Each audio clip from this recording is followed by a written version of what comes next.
After a Border Patrol agent shot 2 people in East Portland, hundreds of protesters returned to the ICE facility. City leaders demanded investigations, the police chief became emotional on camera, and the state DOJ announced an oversight investigation. But after a full year of the Trump presidency and a renewed focus on immigration enforcement, there are still 0 criminal referrals against federal agents across the entire state of Oregon. That's despite claims of excessive force and lack of due process by everyone from state officials to protesters on the ground. This all begs the question, what's going on?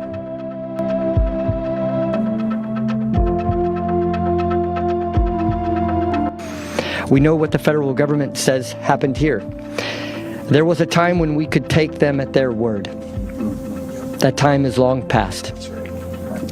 That is why we are calling on ICE to halt all operations in Portland.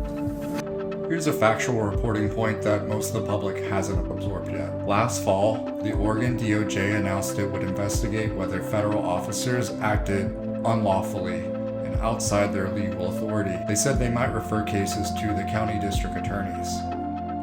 But as of this recording, Portland, Multnomah County, and the entire state of Oregon has issued no criminal referrals alleging excessive force by DHS or any federal agents in relation to protests, enforcement actions in the state, including at the ICE facility, where we've seen dozens of protester arrests and thousands of immigrant detainments. That gap between public outrage and institutional action matters.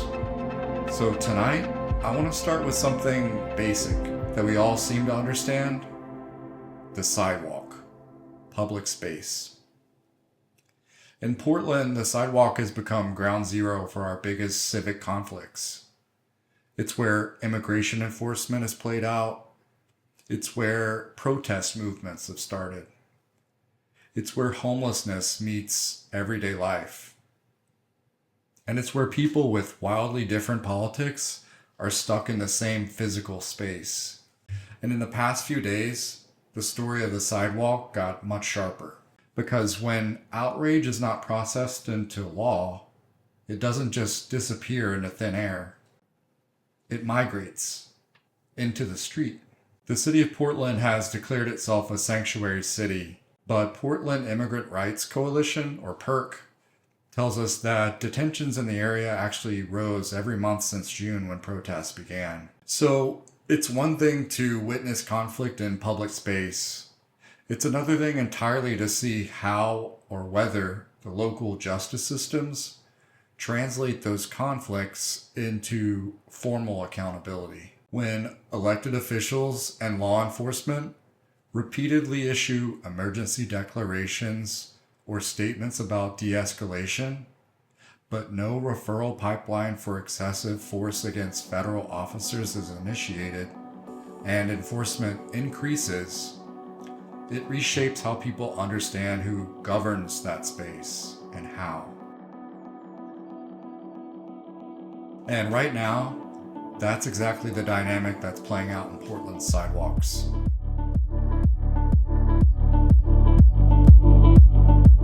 There's another way the sidewalk is being governed too. Not by law, but by language. I've personally seen people forced off the sidewalks in Portland after being labeled a Nazi, a fascist, a pedophile, or even just maggot, which is like MAGA with a T at the end, maggot. In the past, we might say politics tried to persuade people. One side or the other tried to pull converts to their side. But now politics increasingly tries to expel. Words are used to signal, you don't belong here. You're not safe here. You should leave. You deserve violence. You can see this in chants at protests. You can see it in the confrontation clips online and social media. You can see it in the way crowds form and harden. And maybe you could argue that online genuine political conversation never existed. Maybe it was forever like irony and memes. But that language now exists on the sidewalks, and it functions like law, because language is no longer just expressive, it's regulatory. When a crowd on a sidewalk says someone is a Nazi or a fascist or a pedophile, that person doesn't just lose social standing. Sometimes they lose the right to physically be in the space at all without being threatened or followed or attacked. People have been ostracized on both sides, rightly or wrongly, such that it's clear that language quietly governs who can stand where, and who can move freely, and who is a target. In this scenario, public space stops functioning like a commons, and it becomes a contested zone. People don't ask what the rules are, they ask who controls the narrative that night, or who is pushing an angle, or who has a story, or who you voted for.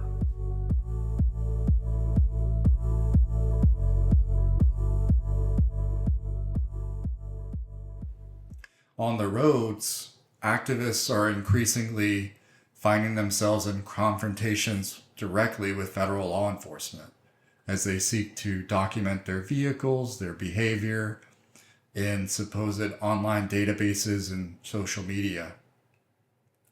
There were allegations that the woman killed in Minneapolis, Renee Good, was an ICE watcher. Likewise, you have pro-enforcement activists who show up at the so-called front lines in Portland at these protests with American flags, where language like maggot and Nazi and pedophile and even Antifa serve as enforcement language, mechanisms to clear and control the sidewalk. And to be clear, I'm not equating ideologies with crimes or pathology. The big key point here, though, is that the responsibility of institutional political power to determine fair outcomes for everybody is increasingly deferred to individuals and to crowd judgment. You put yourself in front of the ICE agent. You declare that noise is too much at night. It's negotiated by pressure and social dynamics instead of law.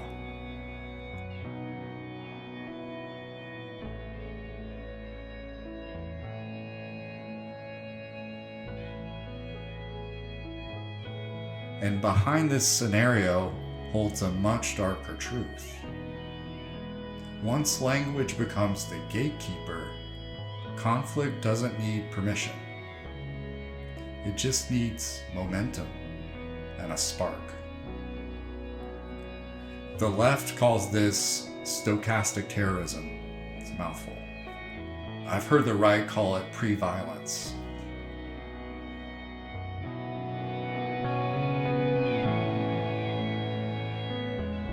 And while activists are arguing about who owns the sidewalk politically, the city is quietly renegotiating who belongs there materially through tent cities, addiction, and true institutional collapse.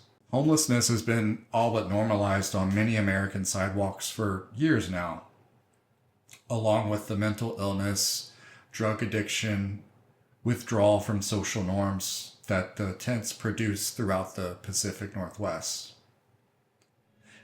Institutions have clearly failed people for reasons we could all argue over, and we do. But the result is that you and I, individuals, workers, property owners, schools, activists, nonprofits, we all own the catastrophe and the liability and the social trauma instead of the institutions. And once that happens, something else begins to form behind the scenes. Not official systems, but cities within cities. Sidewalk cities.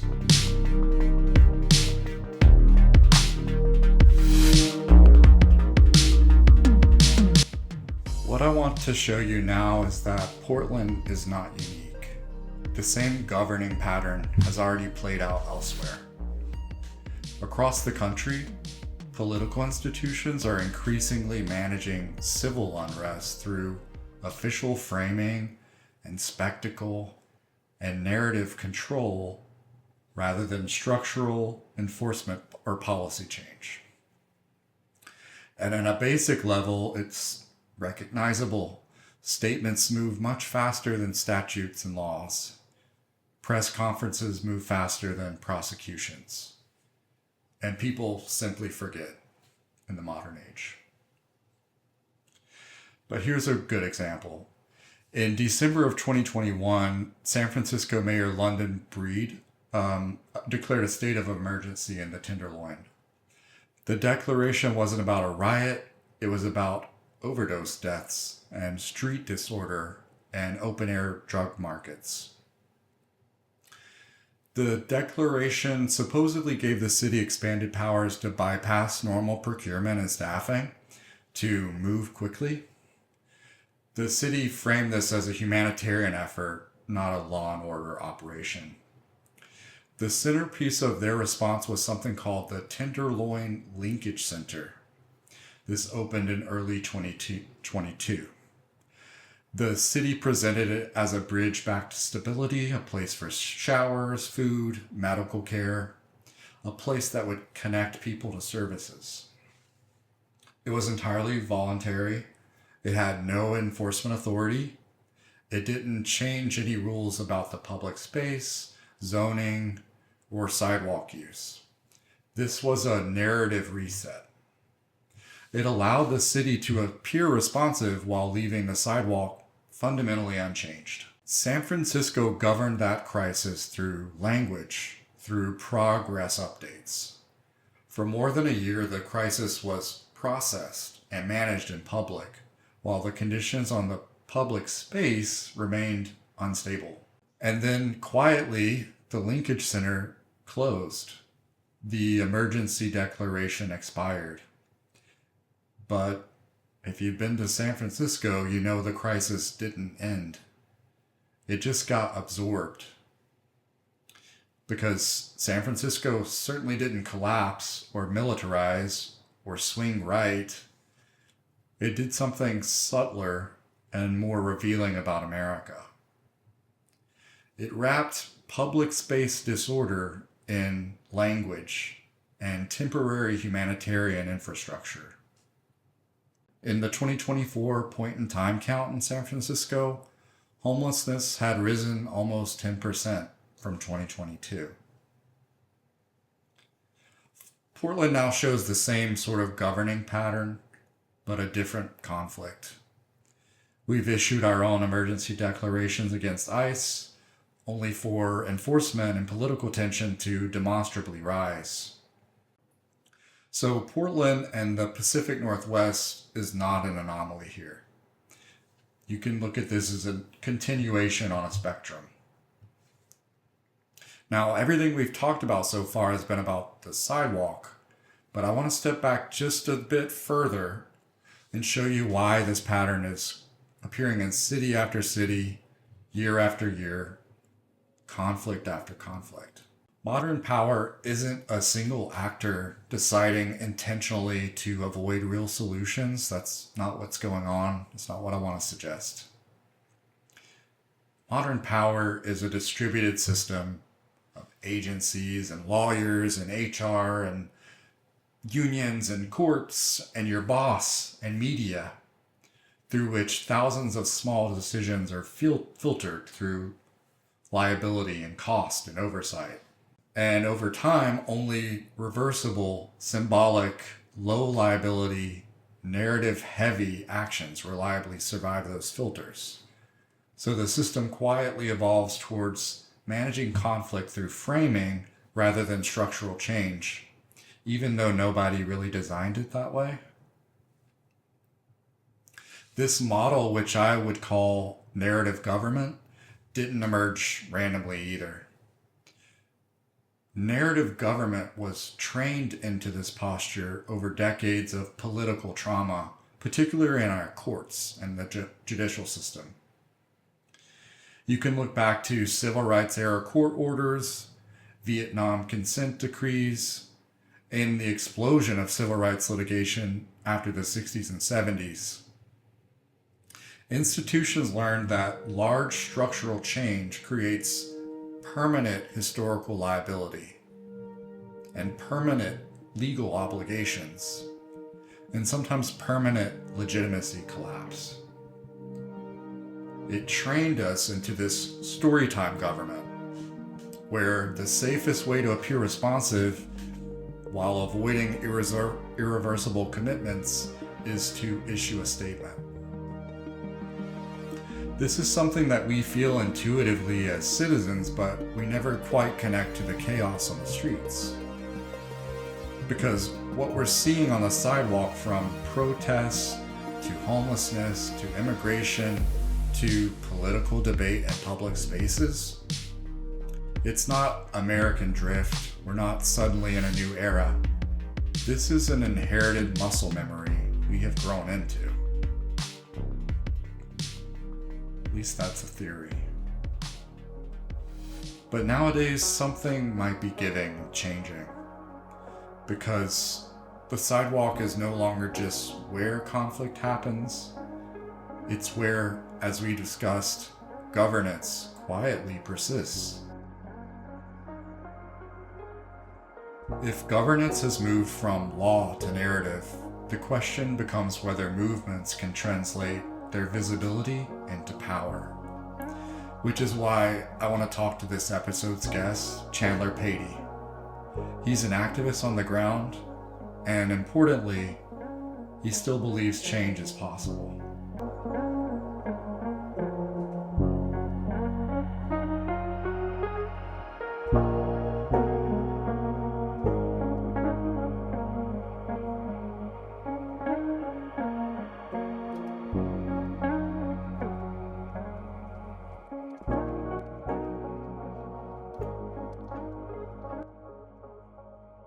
Chandler, thank you very much for joining me. For people who don't know you, can you just maybe give us your name and a little bit about you?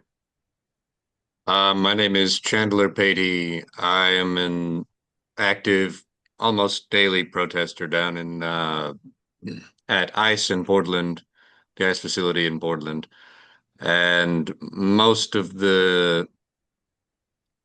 what I do down at the protest is try to persuade, or I guess explain, the state of capitalism and the current political climate, domestically and globally, to liberals and conservatives who come down to try and radicalize people against the ultra-rich who are ruining our planet because they're stupid and crazy and evil, and also evil.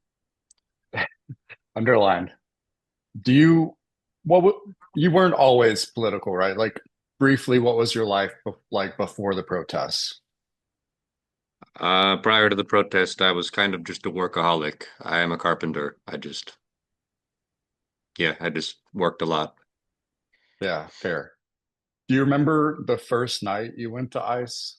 Is that stuck in Well, your memory at all? I live one block away. So I've been protesting at ICE before it became a big thing, and it wasn't necessarily an exclusively ICE thing. First, it started off as a combination of a Tesla protest and an ICE protest back when Doge was still in the front of the media, right?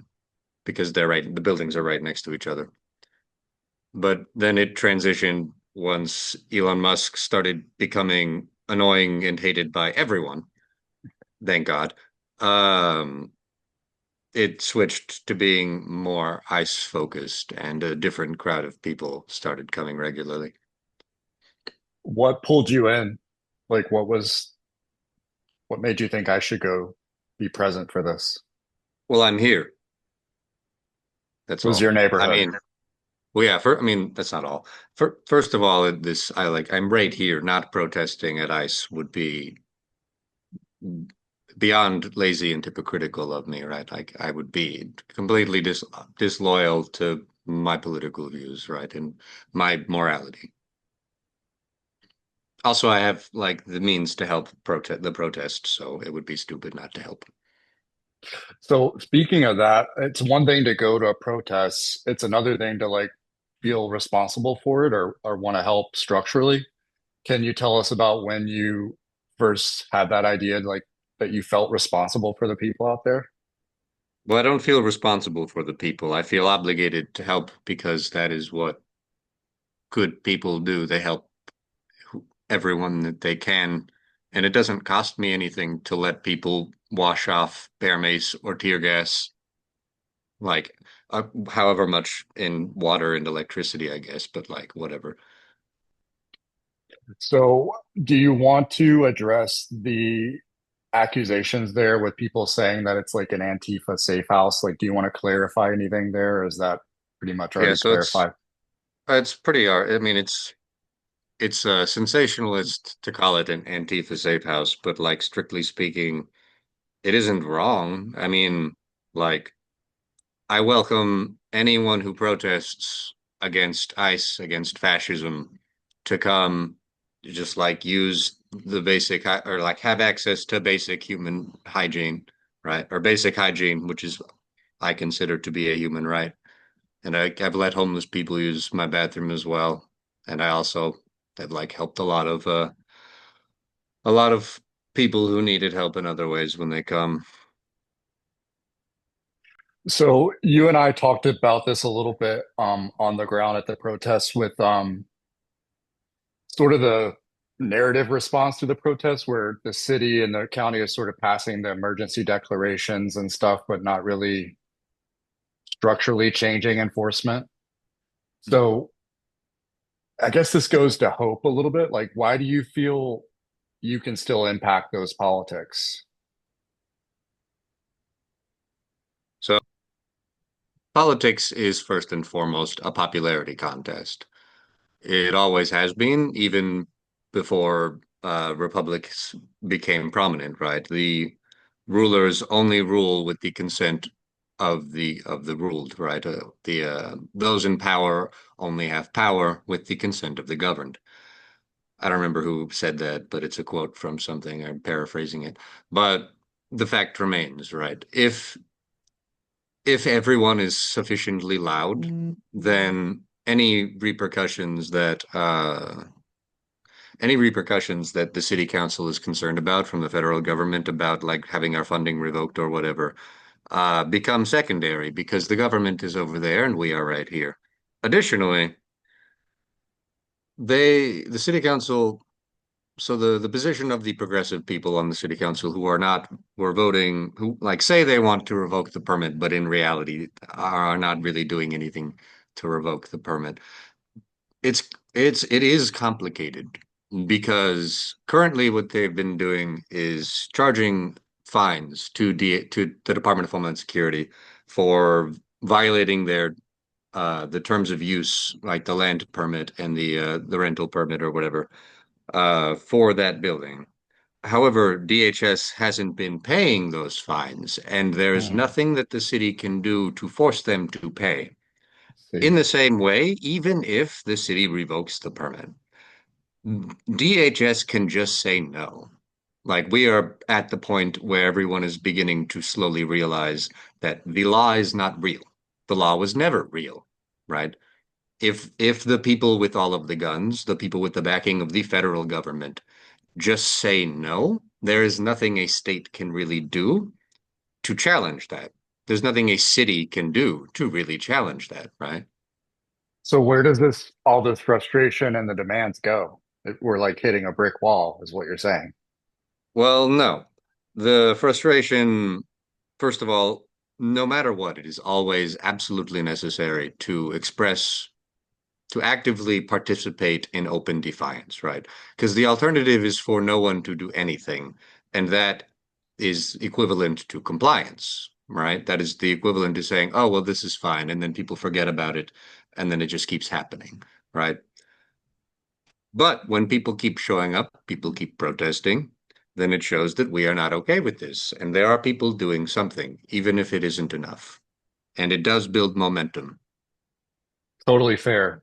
One of the things we talked about though the other night was the danger of this drifting into just like a virtue signaling or like a social cohesion thing where you can come out and stamp your passport and Mhm. say I protested and Yeah. nothing actually changes. What's the mechanisms that you're thinking about to avoid that? So to clarify first for the viewers, there's a major problem with how liberals have started to imagine what protesting is, right? They talk about peaceful protest and conflate it, like misunderstand the difference between peaceful and nonviolent protest, right? A peaceful protest is not an act of resistance. It is just a demonstration of, or it's supposed to be a demonstration of solidarity, right? It isn't for the opposition.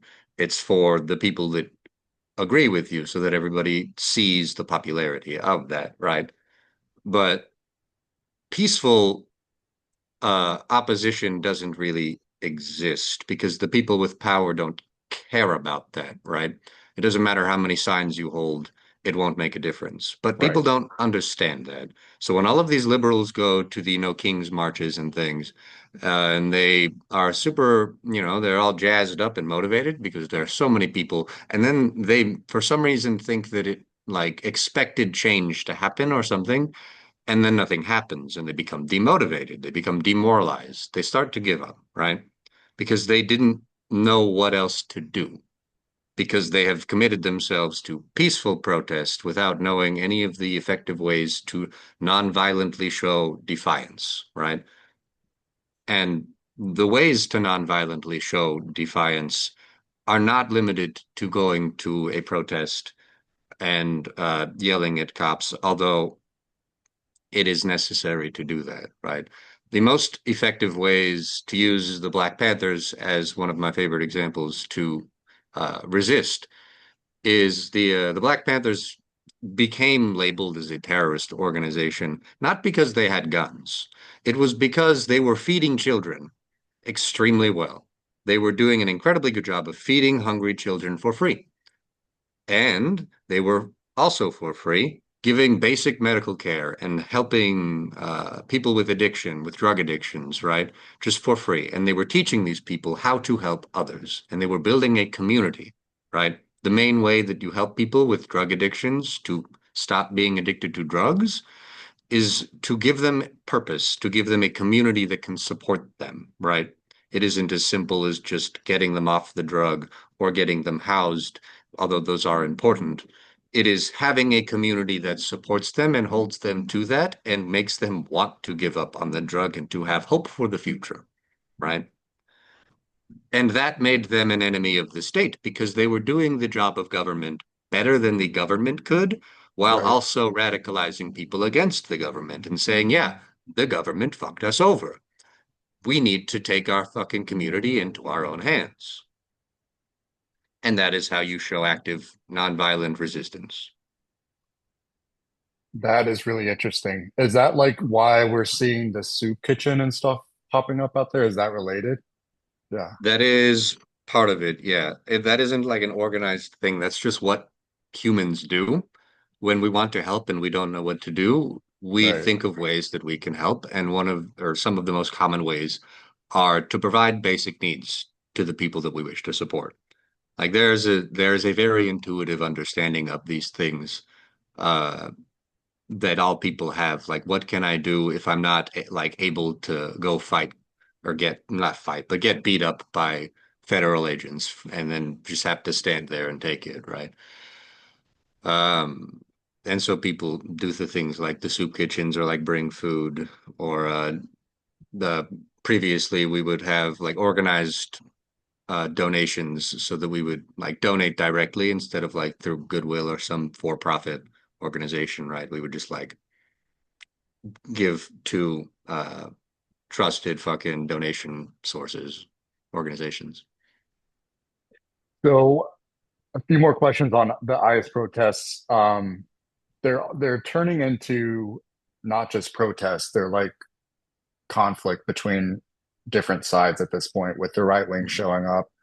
Um, you have seemed to take a tactic of trying to talk to the right wing that I've seen, like actual conversations. Mhm. I think methods and responses differ from the left out there. What do you make of the right wing being out there, and what is the best response? So obviously, part of me wishes that the right-wing grifters would not show up.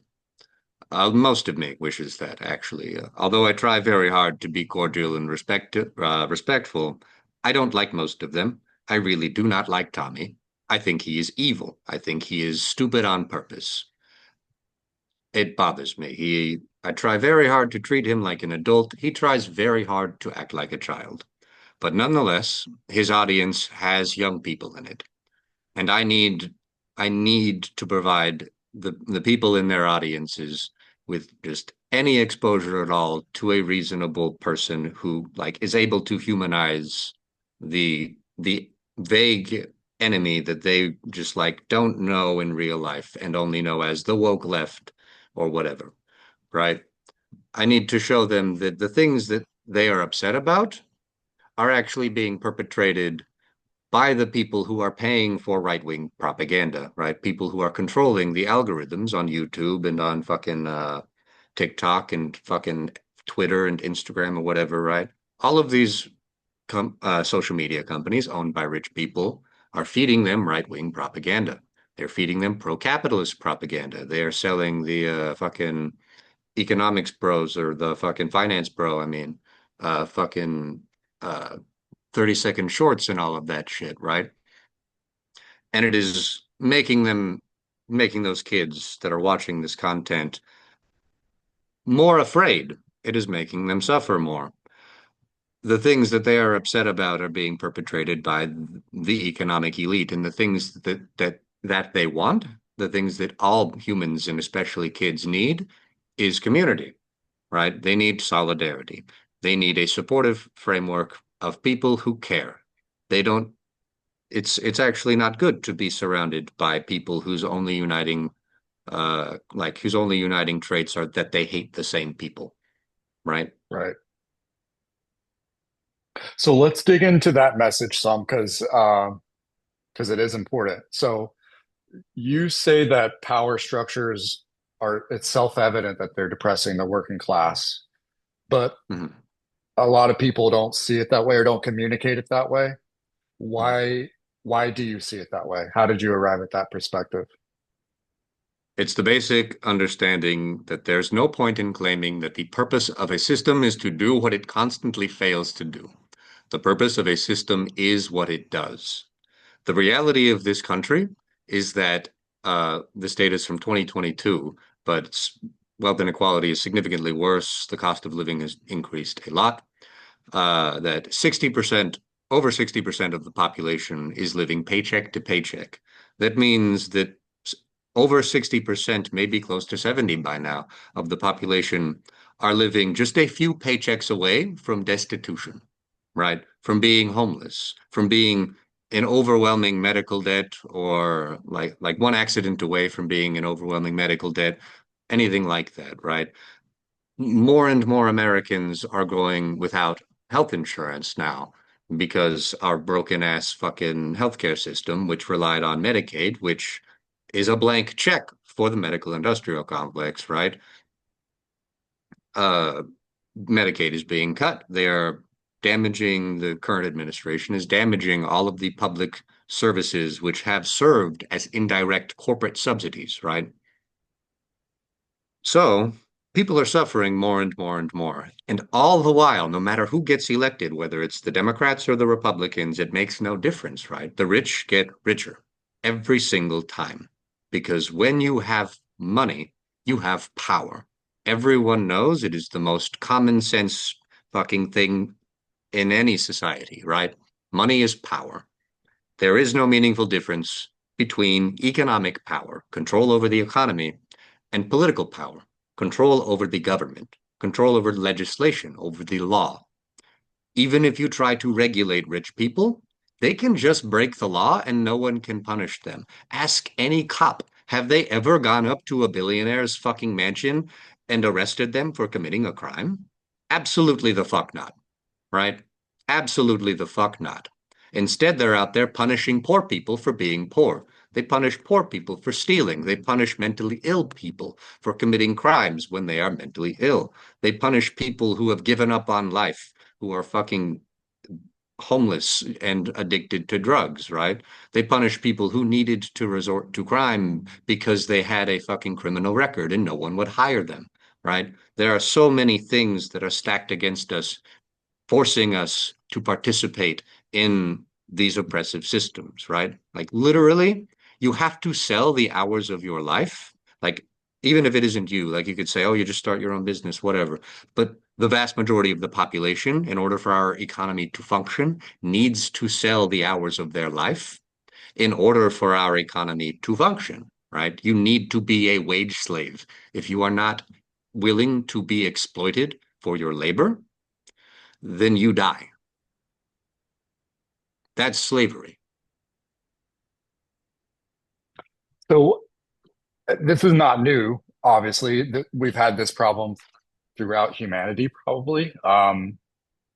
Ancient societies held jubilees, and like Greece exiled the wealthy at some point.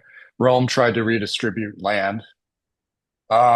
You could argue in those cases that the societies weren't really rejecting poverty since it continued, but they were rejecting like a new permanent hierarchy, like a Yeah. shift in authority. So if we say we're at this same point now, we have like an oligarchy. Who has the authority to redistribute that wealth? Who decides in your worldview? So ideally, it would be we would ignore the existing uh, pseudo-democratic systems that we have, the republical or the republic style electoral system that we have, right? Instead of voting for people who then for us, right, without our consent, really, right? Or rather, they vote for things even if we disagree with them because we have signed our voting rights off to our representatives, right? And even if we hate what they vote for, there's nothing we can do about it, right? So instead of that, we can just like ignore the existing institutions for voting that disempower us. We can just have a national popular vote, right?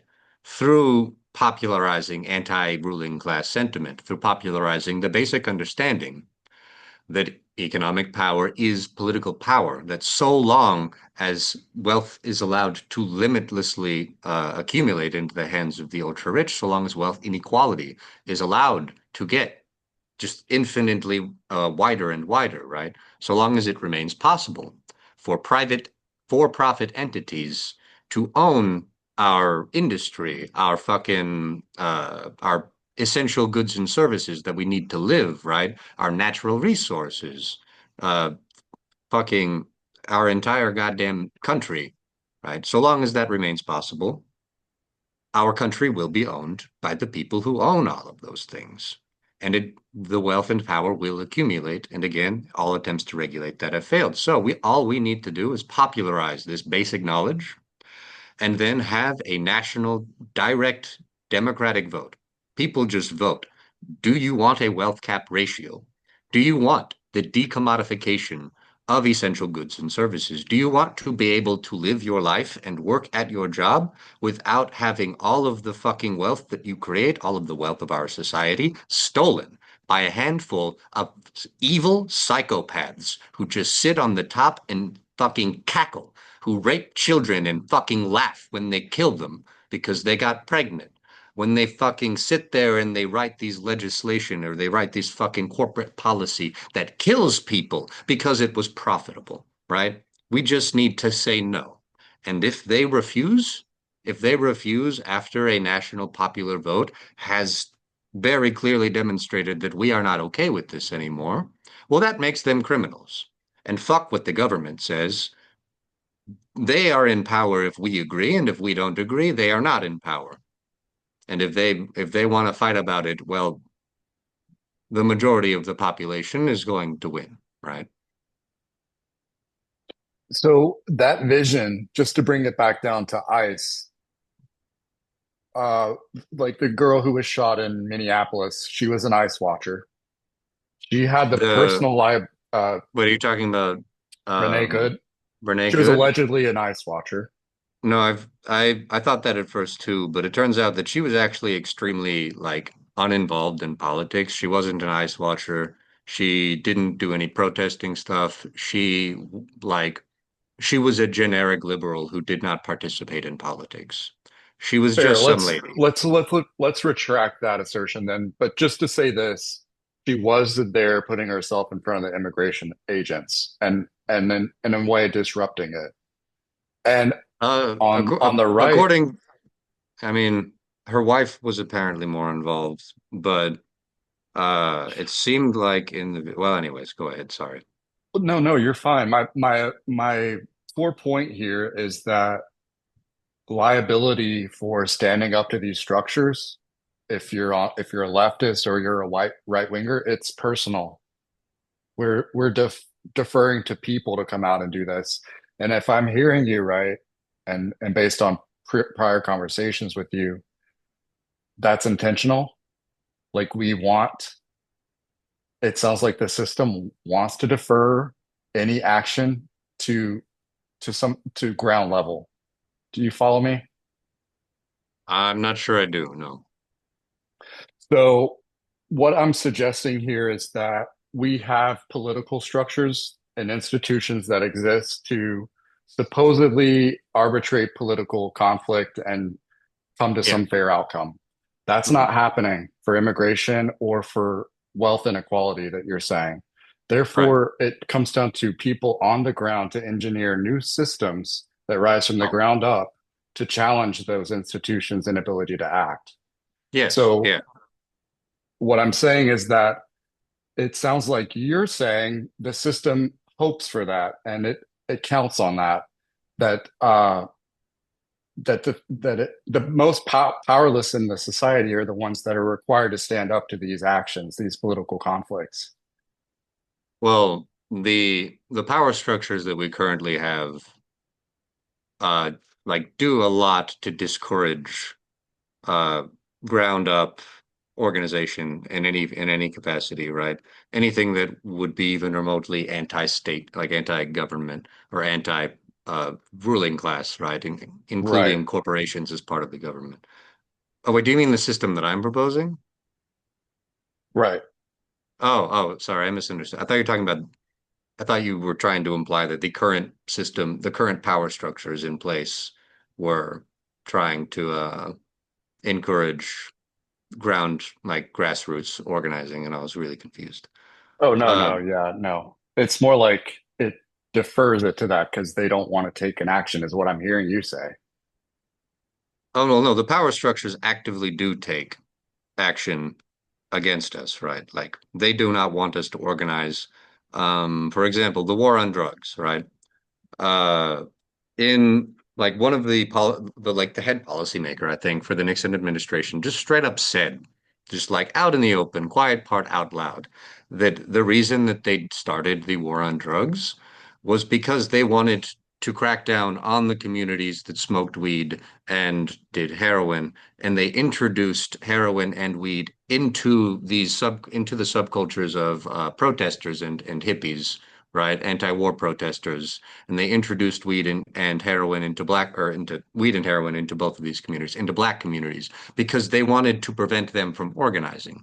They wanted to oppress them. They deliberately put drugs into these subcultures and made those drugs prevalent so that they could oppress them and prevent them from organizing. So they had a reason to investigate and break up gatherings, right? So like it isn't just like that they ignore us, it's that they actively fucking hate us. So it's an intentional, like throwing cogs in the wheel to slow you down. Yeah. Yeah. So the long-term goal for you, it sounds like, is the ascension of some form of socialism, or is the long-term goal just to eradicate wealth inequality and it doesn't really matter what system does it? It does matter what system does it, but ultimately we only have like 30 or 50 years until climate change destroys the fucking world, like before the global ecosystem collapses, right? Before our oceanic currents just become completely disrupted, before weather patterns become even more drastic to the point where crop failure and like weather prediction for the things that we do every fucking day just start to become completely erratic and unpredictable, where natural disasters become significantly worse, more common, and start happening in places where previously they didn't happen, right? Where entire fucking ecosystems just start withering because the climate changed too fast for them to adapt, especially in the ocean, right? There are so many things, especially with the mass death of bugs throughout the on like all over the fucking planet. Bugs are very important. They are like one of the foundations of any ecosystem, right? Especially for pollination. Most of our food requires pollinators. Even our monocrops, even our industrial farms require pollinators. So, like mass starvation and mass death due to like heat exposure, dehydration, fucking malnutrition, disease from flooding. It's like literally billions of people are going to die. Our civilization will collapse, and the people in power who are know that this will happen think that they are gods and that they will be fine. They want Right. to destroy the world because they read Ayn Rand and they thought that was going to be a fun idea, right? They read Atlas Shrugged and thought, "Oh, let's destroy the world so that we can become the new ruling or the like actual direct kings of the new world." Speaking of Rand, quick question. What happens to private property under your vision?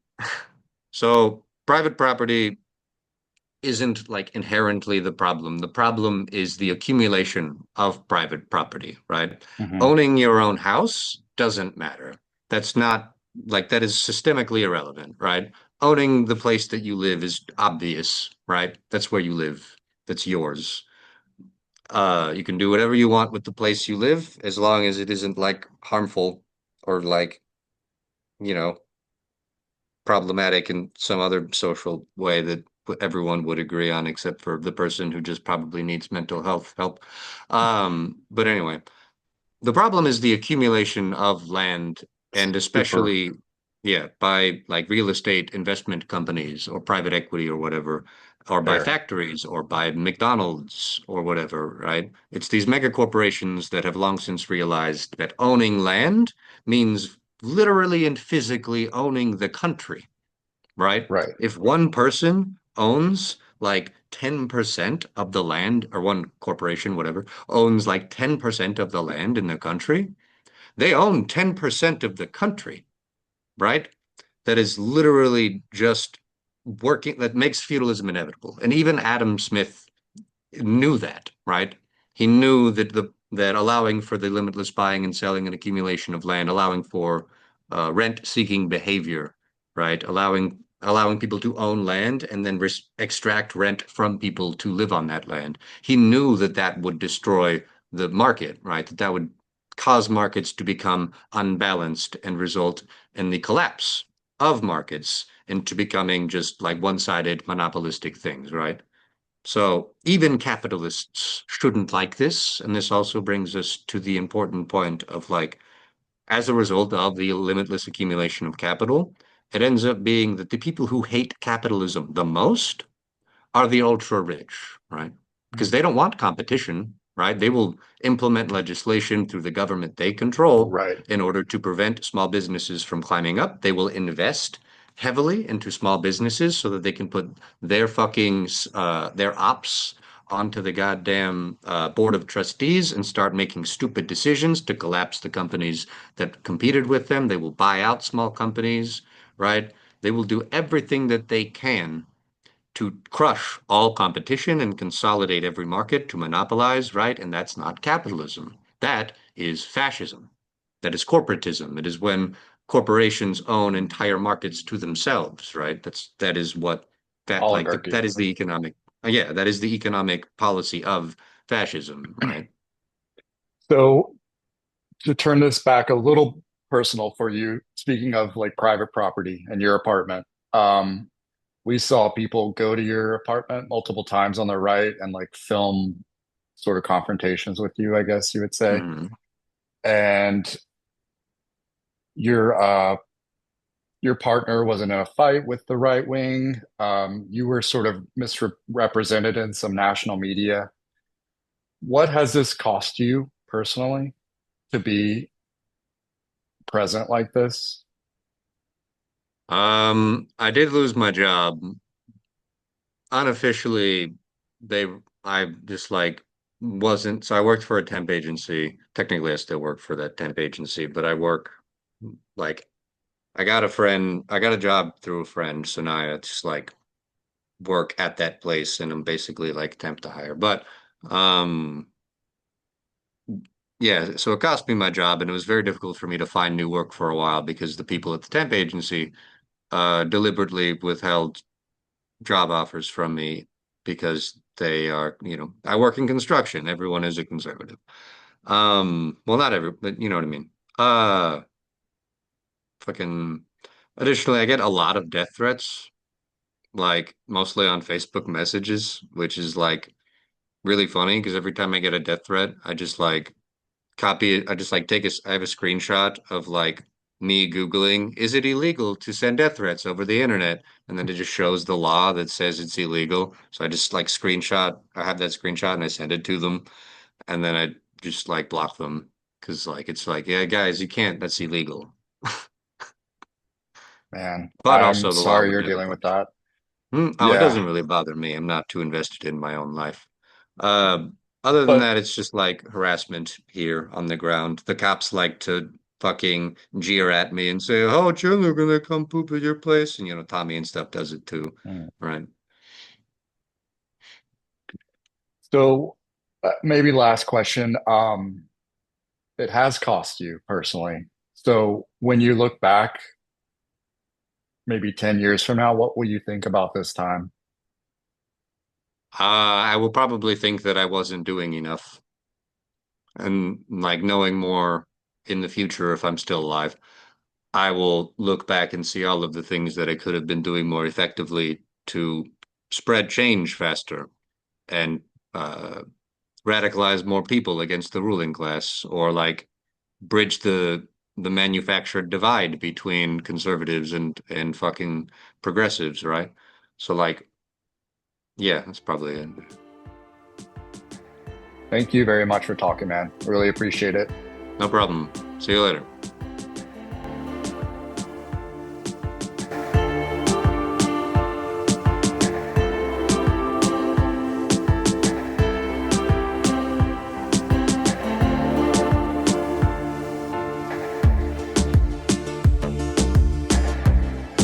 So, what you've seen tonight isn't just about Portland.